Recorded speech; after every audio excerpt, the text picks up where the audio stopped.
Hey everyone, it's Lindsay, and it's been a little bit since I did my Tuesday tip, and it's not even Tuesday, so I'll get to that in a minute on why I'm late. But it is because last week I was traveling in Spain.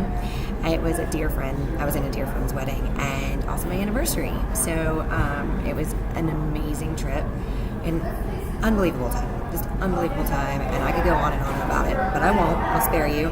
But I did include a couple pictures just in case you were curious, and it was just too beautiful not to share. Why is this coming to you on a Thursday instead of a Tuesday? Well, that's because this morning I attended the Fulton County Schools REALTOR breakfast, specifically for the Sandy Springs schools. There's 11 schools in that district. And I got a ton of information, a lot of data on all the schools, the elementary schools, the middle schools, and the high schools. I know a lot of you work out of Roswell or have a lot of your listings in Roswell, but you never know when you're going to have a buyer that wants to be in the Sandy Springs area and wants to know about the schools. So I just thought that that would be beneficial to you guys to go and get that information. Wow, it was fascinating to hear about the schools and the similarity between them and you'll have to excuse that. I'm working out with Starbucks this morning. And some of the Roswell schools, specifically where I'm a PTA president at Vickery Mill. The best nuggets of information that I got were from Steve Smith, who is the president of Fulton County Schools. He just under the superintendent, and he talked about the spending freeze for Fulton County. So hopefully you've heard about it, but if you don't, because of the current tax assessment situation that happened earlier this year and the freeze, the Fulton County is now under a spending freeze. There's no more hiring. There's no more buying anything. Like, there's no more buying paper.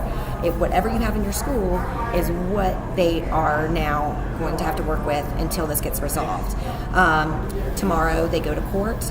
They've teamed up with, they being Fulton County Schools, have teamed up with the Atlanta Public Schools, and they are going to court to get, hopefully, a judgment so that they can start getting paid again, because while they're in a great financial position, money will run out on December 15th. So it's kind of dire. It is extremely dire, actually. And a lot of the cities are in a similar precarious state, including Milton and Alpharetta. So being that I'm an insider at a local Roswell school and attended this meeting, was able to hear him speak, I'm kind of in a unique position to where I've got a lot of facts and figures, and so I completely invite you to reach out if you want to know more about it. I took a lot of notes, and I'm happy to share any of that information if you're interested. So this isn't a specific tip this week, and I apologize for that. Definitely still getting caught up, but I thought that this would be of interest to all of us, being tax-paying citizens, mostly in the Fulton County area, and many of you all wanting to know about the schools in the area. So if you need anything about these subjects, please reach out to me. I'm happy to help. And as always, if you have any referrals for a loan or a lender, happy to help there too. Have a great Thursday for this Tuesday tip, and I'll be back to you on Tuesday.